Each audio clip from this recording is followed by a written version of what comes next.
말씀은 레위기 9장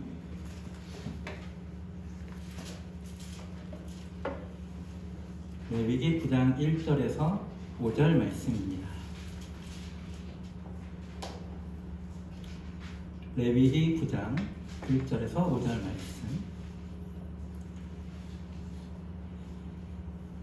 다 찾으신 줄 알고 한 절씩 교독하도록 하겠습니다. 제가 먼저 1절 읽고 마지막 절은 함께 같이 읽습니다.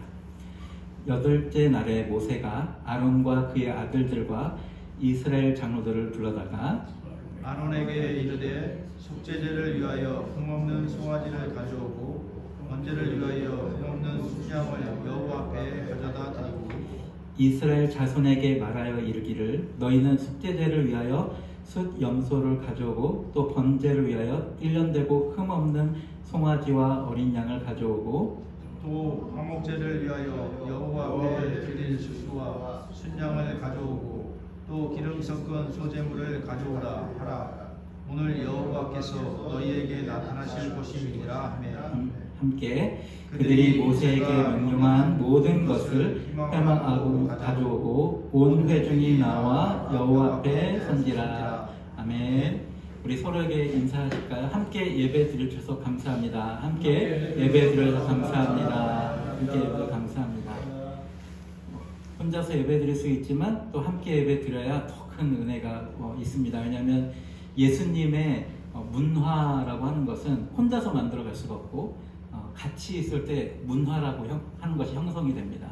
근데 복음이 전달된다고 하는 것은 물론 이제 우리 사람의 말로 복음이 전달될 수도 있지만 결국은 자연스럽게 어떤 관습, 분위기, 이 문화가 전달되려면 사람과 사람이 같이 있어야 됩니다. 근데 예수님을 쫓아가는 문화가 아주 왕성하게 있을 때 그 문화가 없는 사람에게 자연스럽게 전달되기 때문에 함께 예수님을 쫓는 이 무리가 굉장히 중요한 것입니다. 그래서 한 사람 한 사람이 함께 예배 같이 드린다고 하는 것이 굉장히 소중한 일이라고 할 수 있겠습니다.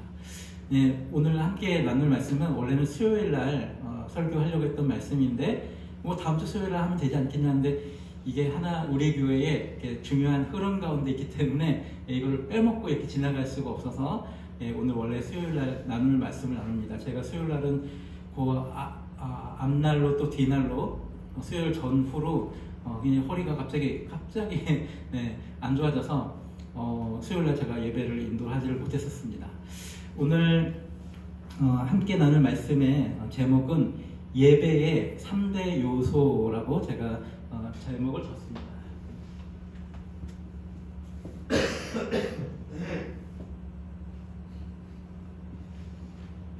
예배의 3대 요소라고 하는 것이 오늘 우리가 함께 읽었던 말씀에 중요하게 나타나 있습니다.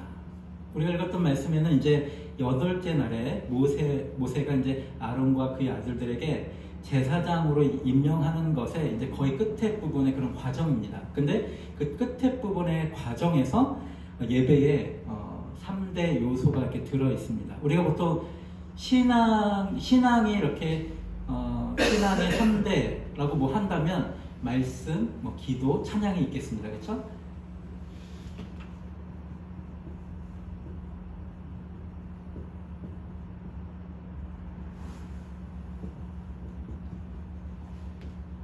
신앙의 어떤 세 가지의 그런 모습, 행위, 신앙이 담겨 있는 형태라고 하면 말씀, 그리고 기도, 찬양이라고 할 수 있겠습니다. 예배의 3대 요소는 예배 안에서 우리가 만나야 되는 진리를 말씀드리는 겁니다. 우리가 함께 읽었던 말씀에 보면 예배 안에서 세 가지 제사가 있어야 함을 얘기하고 있습니다. 첫 번째는 속죄제, 그리고 번제, 화목제. 우리가 함께 읽었던 말씀에 보면 2절에 아론에게 이르되 속죄제를 위하여 이렇게 기록되어 있습니다. 그리고 그 같은 2절에 번제를 위하여, 그리고 4절에 보면 화목제를 위하여 이렇게 되어 있습니다.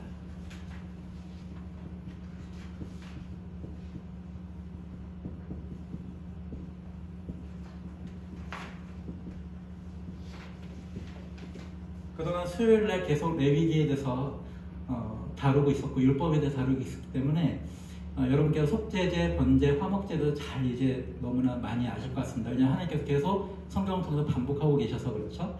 근데 예배의 3대 요소가 이 세 개 안에 어떤 의미로서 작용하고 있냐면, 속죄제라고 하는 것은 우리가 하나님께 긍휼을 받고 있다, 은혜를 받고 있다 라고 하는 것을 깨달을 수 있는 그런 제사의 모습입니다.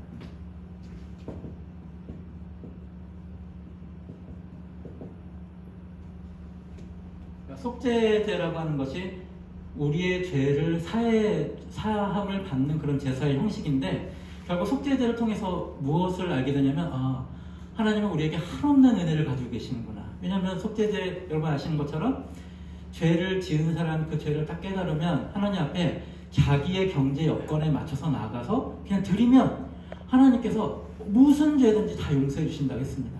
근데 자기가 돈이 없어요. 그러면 돈이 없으면 돈이 또 없어. 그러면 더 밑에 단계 비둘기, 돈이 또 없어. 그러면 그냥 고운 가루, 곡식에 고운 가루를 드려도 아주 돈이 많은 사람, 송아지를 드린 사람과 똑같이 우리의 모든 죄를 용서해 주신다. 그러니까 그 사람이 너 다음에 한 번만 더 그러면 넌 아웃이야 이런 것도 없이, 3번 그러면 아웃이야 이런 것도 없이, 언제든지 죄를 지으면 내가 정한 이 은혜의 시스템에 갇혀서 나오면 언제든지 또 용서해 줄게 이렇게 말씀하시는 겁니다. 그래서 그것을 계속 하면 할수록 우리가 죄를 안 짓긴 해야 되지만 안 지을 수 없는 인간임을 하나님 너무 잘 알고 계세요. 그리고 그건 돈이 많거나 돈이 없거나 마찬가지라고 하나님이 알고 계신 겁니다. 그래서 우리에게 그 제사 방법을 알려주시고, 그렇게 나오면 너희의 어떤 죄라도 용서해 줄게. 이것이 하나님께서 우리에게 주시는 은혜와 긍휼입니다. 우리가 예배 드릴 때, 예배 나올 때, 예배 신앙의 3대 요소가 있죠. 우리가 예배 안에서 말씀을 듣기도 하고, 또 예배 안에서 같이 기도도 합니다. 그리고 예배 안에서 찬양을 하죠.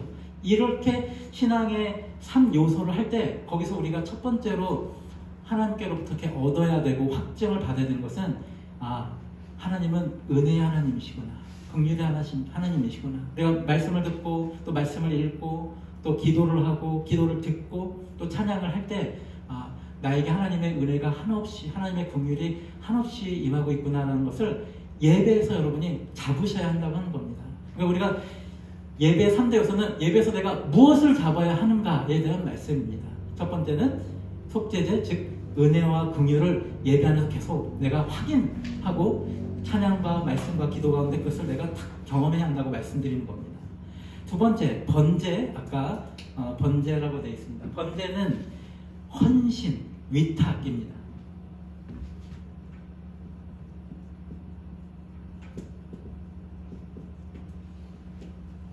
위탁, 헌신, 그러니까 우리를 하나님께 맡겨드리는 것입니다. 왜냐하면 속죄제를 통해서 은혜와 긍휼을 얻은 사람들은 하나님께 나를 맡겨도 되겠구나. 예수님께서 우리에게 말씀하실 때 나는 온유하고 겸손하니까 내 멍에를 매라고 예수님 말씀하십니다. 그것인 거죠. 바로 그 말씀 안에 들어있습니다. 예수님은 우리에게 온유하고 겸손하신 분이시다. 한없는 은혜의 마음을 가지고 계신다. 그러니까 너가 내 멍에를 매라. 즉 나에게 너를 위탁해라. 나에게 헌신해라 말씀하시는 겁니다. 그러니까 속죄제, 즉 은혜와 긍휼을 예배 안에서 깨달을 때 저분이라면 내가 믿고 맡길 수 있겠구나. 이런 것이 그 다음에 연결되는 겁니다. 그래서 속죄제, 그 다음에 번제를 드리라고 말씀드린 겁니다. 우리가 예배 드릴 때 말씀을 들으시고 또 말씀을 읽으시고 기도하시고 찬양 드릴 때 하나님의 그 은혜를 내가 딱 느끼면서 하나님께 이제 내가 위탁해서 되겠구나. 믿고 안심하고 그분께 나를 맡겨도 되겠구나 하는 것을 예배 안에서 여러분이 딱 쟁취를 하셔야 한다고 하는 겁니다. 그리고 세 번째, 화목제. 화목제는 하나님과 나와의 있는 좋은 관계에 대한 감사와 찬양입니다.